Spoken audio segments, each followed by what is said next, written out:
Selamat pagi Bapak Ibu, Saudara-saudari yang dikasihi Tuhan. Shalom. Bagaimana kabarnya hari ini? Kiranya kita terus beriman kepada Tuhan dan dapat selalu bersyukur. Amin.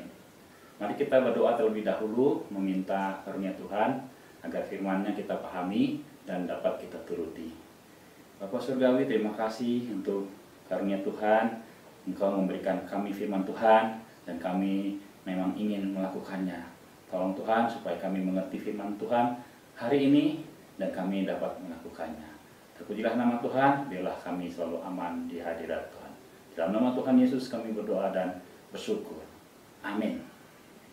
Bapak Ibu Saudara yang dikasihi Tuhan, setelah memutuskan untuk dituntun oleh gembala yang baik dengan bertobat dan masuk ke hadiratnya, orang percaya diperintahkan untuk tetap tinggal di dalam hadiratnya. Itulah yang sudah disampaikan melalui khotbah pertama dan kedua. Kali ini kita akan mendapatkan firman Tuhan mengenai aman di hadirat Tuhan. Aman di hadirat Tuhan. Jika dikatakan aman dalam hadirat Tuhan, maka itu berarti jika kita berada di luar hadirat Tuhan, maka kita tidak akan aman. Itu juga dapat berarti walaupun menghadapi hal-hal yang mengancam, mara bahaya, keadaan tidak aman, namun orang-orang di dalam hadiratnya akan dilindungi dan diluputkannya. Amin. Ya, hari ini kita akan mengerti dengan lebih dalam mengenai aman ini melalui apa yang dialami oleh seorang tokoh Alkitab. Tokoh itu ialah Daud, saudara. Nas kita hari ini adalah cuplikan nyanyian syukur Daud. Daud bersyukur karena ia aman di tangan Tuhan. Mari kita membuka Alkitab kita pada 2 Samuel 22 ayat 1 sampai 7. Saya akan membacakan 2 Samuel 22 ayat 1 sampai 7. Saudara sekalian mengikutinya melalui Alkitab saudara masing-masing. Baiklah, saya akan membacakannya 2 Samuel 22 ayat 1 sampai 7. Daud mengatakan perkataan nyanyian ini kepada Tuhan pada waktu Tuhan telah melepaskan dia dari cengkraman semua musuhnya dan dari cengkraman Saul. Ia berkata, "Ya Tuhan, bukit batuku, kubu pertahananku dan penyelamatku.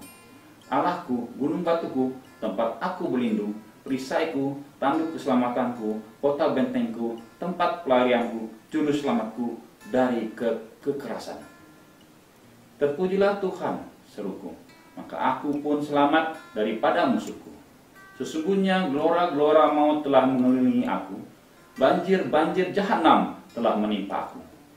Tali-tali dunia orang mati telah membelit aku, perangkap-perangkap maut terpasang di depanku. Ketika aku dalam kesesakan, aku berseru kepada Tuhan. Kepada Allahku, aku berseru, dan ia mendengarkan suaraku dari baiknya. Teriakku minta tolong masuk ke telinganya." Amin. Demikian firman Tuhan.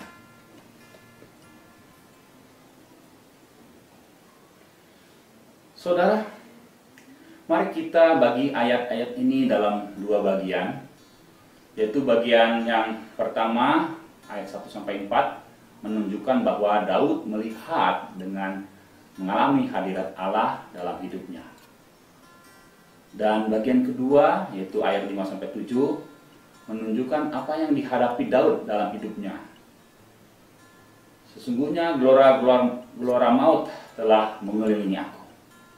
Banjir-banjir jahanam telah menimpaku. Tali-tali orang mati telah membelit aku. Perangkap-perangkap maut terpasang di depanku. Itulah yang dihadapi Daud, saudara. Tetapi Daud tetap dalam keadaan aman karena ia melihat dan mengalami campur tangan Allah. Saudara, bagi Daud Allah itu adalah bukit batu, kubu pertahanan dan penyelamat, gunung batu, tempat berlindung, perisai, tanduk keselamatan, kota benteng, tempat pelarian, juru selamat. Demikian diungkapkannya di ayat 2 dan 3. Bertubi-tubi ya, seperti bunga kata, indah-indah. Tetapi, saudara, Daud menggambarkan itu seperti apa adanya. Jadi bukan bunga kata. Nah, Bapak, Ibu, Saudara yang dikasihi Tuhan, kita akan melihat dengan lebih jelas ungkapan dari ayat-ayat di atas melalui perjalanan Daud dalam kehidupannya. Begini ceritanya. Suatu hari ketika menjaga domba sambil memainkan kinor kesayangannya, tiba-tiba dari kejauhan seorang memanggil, "Daud anak Isai, Daud anak Isai," katanya. "Ayahmu memanggilmu." Daud pun beranjak. Setelah mengamankan domba-dombanya, ia berangkat bersama orang itu menemui ayahnya. "Ada apa gerangan ayah memanggil saya?" kata Daud dalam hati. Lalu di sana selain ayahnya ada segenap saudaranya dan orang-orang lain berkerumun. Ada juga Samuel, sang hakim, sedang duduk memegang sebuah benda seperti tanduk. "Ada apa ini?" tanya Daud dalam hati. Saudara, demi melihat Daud, Samuel langsung berdiri dengan cepat. Wajahnya sumringah, seolah-olah ia menemukan harta yang sangat berharga. Lalu Samuel berkata, "Inilah dia, bawalah dia kemari." Setelah Daud mendekat dan menunduk, Samuel pun mengangkat tanduk itu dengan dua tangannya, menengadah ke atas sebentar, lalu mencurahkan isinya, minyak urapan, ke atas kepala Daud.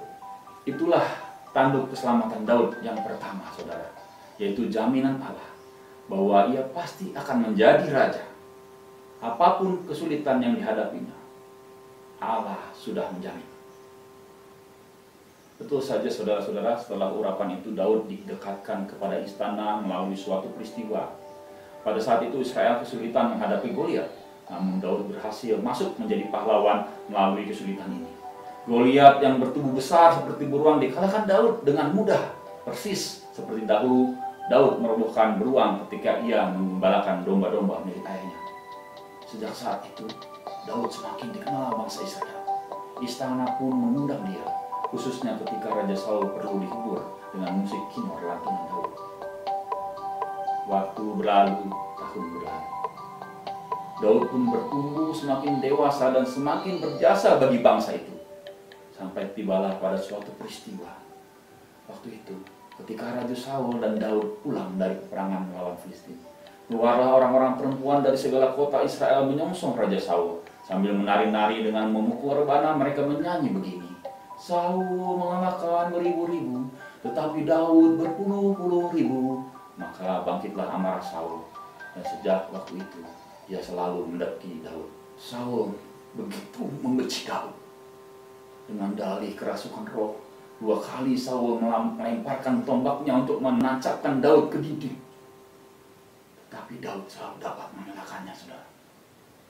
Tidak bisa membunuh secara langsung. Saul pun memasang perangkap. Ia sengaja mengangkat Daud menjadi kepala pasukan garis depan. Kata Saul, "Nanti dia pasti mati di tangan musuh." Tetapi saudara, justru Daud semakin berhasil, semakin berjasa ia bagi negeri. Kenapa Daud selalu berhasil? Karena tanduk keselamatannya adalah Tuhan. Amin. Tuhan telah menjamin keberhasilan ketika tanduk minyak urapan itu dimiringkan Samuel ke atas kepalanya. Maka, saudara, keberhasilan itu membuat Saul semakin gemas. Tak berhasil dengan jerat pertama, ia pun memasang jerat kedua. Pikir Saul, "Baiklah, Mikal kunikahkan kepadanya, supaya ia menjadi jerat bagi Daud. Dan biarlah tangan orang Filistin memukul dia. Saya akan meminta mas kawin yang akan membahayakan nyawanya, yaitu 100 kulit khatan orang Filistin." Ya tentu saja saudara, ini sangat berbahaya bagi Daud. Daripada sekedar mengalahkan orang Filistin, karena ketika menyunat orang Filistin itu, kondisi Daud pastilah sangat lemah dan rentan serangan. Tapi saudara, Daud berhasil. Semakin dijerat, ia semakin berhasil. Setiap kali Daud menjalankan misi, ia lebih berhasil dari semua pegawai Saul, sehingga nama Daud sangat masyhur. Itulah dampak dari tanduk keselamatan yang pertama itu, urapan Allah.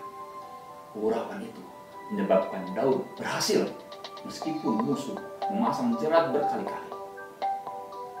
Saul semakin panas, kebenciannya menjadi dendam kesumat, seolah-olah keberhasilan Daud adalah tikaman buatnya. Satu keberhasilan, satu tikaman, beribu keberhasilan, beribu tikaman. Maka keinginannya membunuh Daud naik senaik-naiknya sampai mendidihkan ubun-ubunnya. Menghadapi ini akhirnya Daud melarikan diri. Mungkin ketika melarikan diri itu Daud berkata, "Lindungilah aku ya Tuhan, Engkaulah bukit batuku, Engkaulah gunung batuku, tempatku berlindung, Engkaulah tempat pelarianku, Engkaulah juru selamatku." Tak puas walaupun Daud lari meninggalkan istana, Saul terus-menerus mengejar Daud, mengikhtiarkan celakanya. Seperti mengejar ayam hutan di gunung-gunung, bahkan mengejar dengan gemas sekali, seperti mengejar-ngejar hama. Demikianlah Saul kepada Daud. Pada suatu waktu, Daud bersembunyi di kubu-kubu gunung dekat Koresa. Lalu ada yang memberitahukan tempat persembunyiannya itu kepada Saul. Maka Saul mengejar Daud. Daud lari kemana, kesana Saul mengejar. Sampailah Daud pada tempat persembunyiannya yang baru, yaitu gunung batu di padang gurun Moab. Kesana pun Saul terus mengejar, saudara. Pasukan Saul sedikit lagi menggapai Daud.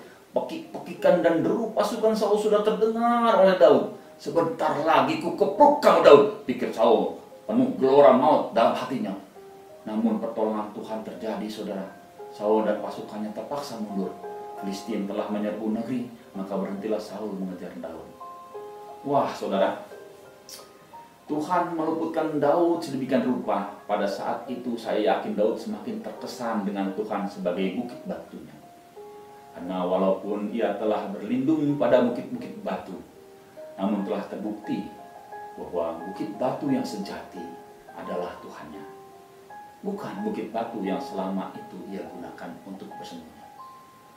"Oh Tuhan, Engkaulah juru selamatku." Demikian pekik syukurnya yang ia tembakkan ke angkasa. Waktu pun berlalu. Daud pergi dari sana ke kubu-kubu gunung En-Gedi. Saul semakin gemas ingin segera mengepruk Daud seperti mengepruk hama kutu. Kali ini tidak tanggung-tanggung. Ia membawa 3.000 orang terpilih yang paling perkasa di seluruh Israel. Tetapi Tuhan menyerahkan nyawa Saul ke tangan Daud. Pada waktu buang hajat di gua dekat kandang domba di tepi jalan, Saul menjadi lengah. Padahal Daud bersembunyi di gua itu. Sebenarnya pada saat itu mudah sekali bagi Daud mengakhiri hidup Saul, seperti mematikan kutu. Tetapi Daud tidak mau melakukan itu. Sebagai gantinya ia memotong punca jubah Saul sebagai bukti nanti bahwa nyawa Saul sudah sempat di tangan Daud. Saudara, setelah menyadari itu, Saul menyesal sampai nangis-nangis dia. Tapi tak lama, gilanya kumat lagi. Ia maju lagi dengan 3.000 orang untuk mengepruk Daud di bukit Hakila di padang gurun Zif. Kali ini Daud bergerak mendahului. Dia masuk ke perkemahan Saul. Ajaibnya, saudara, Saul dan pasukannya semua tertidur. Tuhan telah membuat mereka semua tertidur nyenyak. Untuk kedua kalinya Saul diserahkan Tuhan ke tangan Daud. Tetapi Daud tidak mau menyerahkan Saul. Dia hanya membawa tombak dan kendi di sebelah kepala Saul untuk bukti kepada Saul bahwa nyawanya sudah 2 kali diserahkan Tuhan kepada Daud. Saudara, menyadari hal ini Saul menyesal lagi dan nangis-nangis lagi. Pulanglah Saul ke tempatnya. Maka setelah itu Tuhan membiarkan Saul mati melalui perang melawan Filistin. Maka bangkitlah Daud menjadi raja Yehuda di Hebron. Tuhan semakin mengukuhkan kerajaan Daud dan akhirnya ia menjadi raja atas seluruh Israel di Yerusalem. Wah, puji Tuhan. Puji Tuhan. Ketika kerajaan Israel semakin kuat, kemapanan dan kemakmuran di berbagai bidang, Raja Daud berjalan-jalan di sopan istana. Lalu ia melihat ke bawah dan ada wanita cantik sedang mandi. Nama wanita itu Batsheba, istri Uria, orang Het. Daud tidak waspada saat itu, saudara, bahwa iblis sedang membelitkan tali-tali dunia orang mati kepadanya. Tak lama setelah itu, walaupun sudah diberitahu bahwa Batsheba itu istri seseorang, tetapi Daud tetap menyuruh orang memanggil Batsheba. Singkat cerita, hamillah Batsheba oleh Daud. mengetahui itu, uring-uringanlah Daud yang menjalankan tipu muslihat namun gagal. Setelah gagal menyebabkan Uria tertipu agar Uria pulang dan bermalam bersama istrinya itu Betseba, sehingga kandungan Betseba bisa diakui oleh Uria sebagai anaknya. Setelah gagal siasat itu, maka berikutnya Daud memasang jebakan bagi Uria. Dengan demikian, saudara, Daud melakukan yang jahat kepada Uria, tidak kalah jahatnya dengan yang dilakukan Saul. Singkat cerita, gugurlah Uria di medan perang seperti yang diharapkan Daud. Lalu setelah itu Betseba diambil Daud menjadi istrinya. Saudara, menurut saudara, ganjaran apa yang pantas bagi Daud karena kelakuan ini? Dalam Alkitab ditulis, misalnya pada Imamat 20 ayat 10, yang seperti itu pastilah dihukum mati, saudara. Ya, Allah berhak menghukum mati Daud. Allah sangat marah dengan dosa Daud ini. Melalui perantaran Nabi Nathan, Allah menunjukkan betapa marahnya ia karena dosanya ini.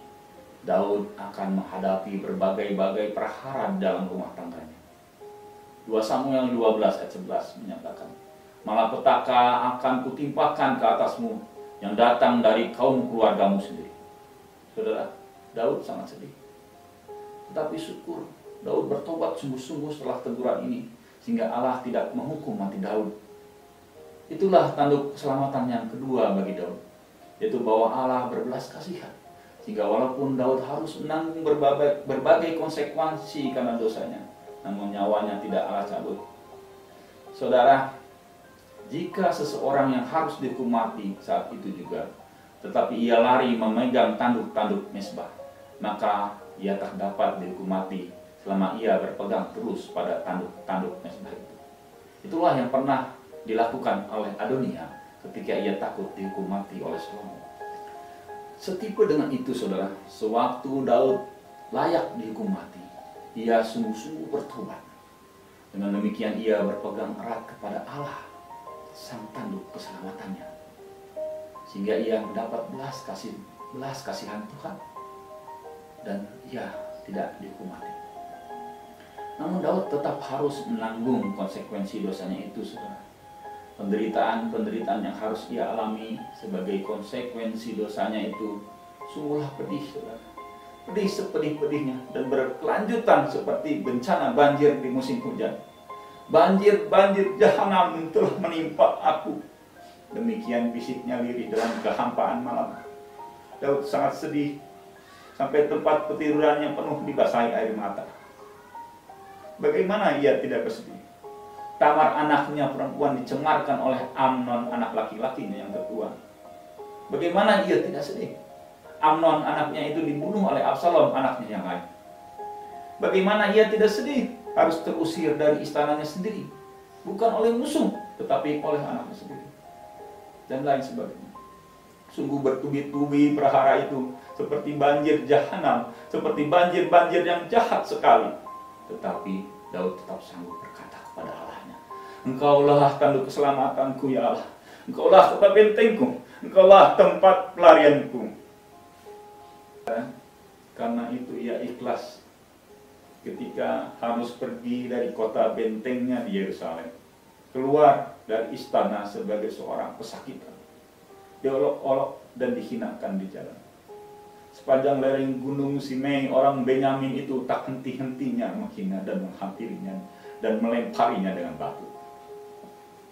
Sebenarnya mudah saja bagi Daud membalas, karena bersamanya ada pahlawan gagah perkasa. Tetapi Daud menerima penghinaan Simei itu sambil tetap berharap kepada Tuhan. Berharap Tuhan mengulurkan tangan belas kasihannya. Engkaulah tanduk keselamatanku ya Allah, kata Daud. Meskipun aku harus keluar dari kota benteng Yerusalem, namun sesungguhnya Engkaulah kota bentengku yang sejati ya Tuhan. Kini aku melarikan diri dari anakku Absalom karena ia menghendaki kematianku.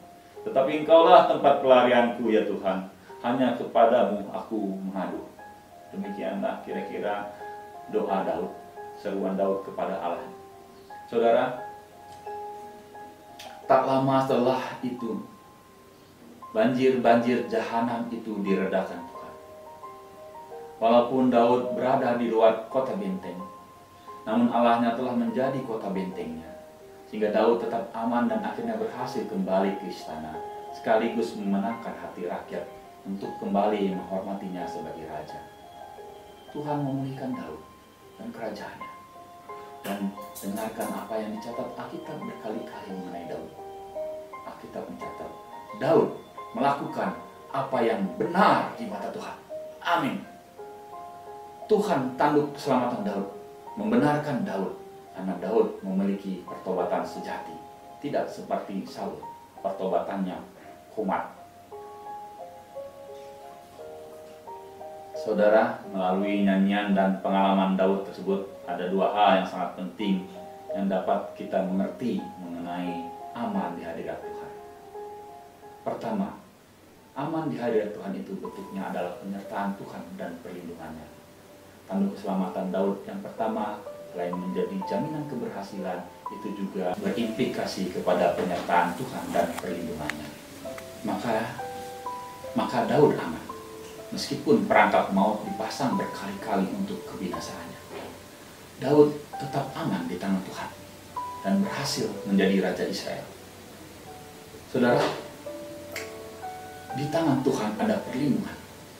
Bagian kita adalah seperti Daud, yaitu mempercayai janji-janji Allah dan memberikan pengampunan.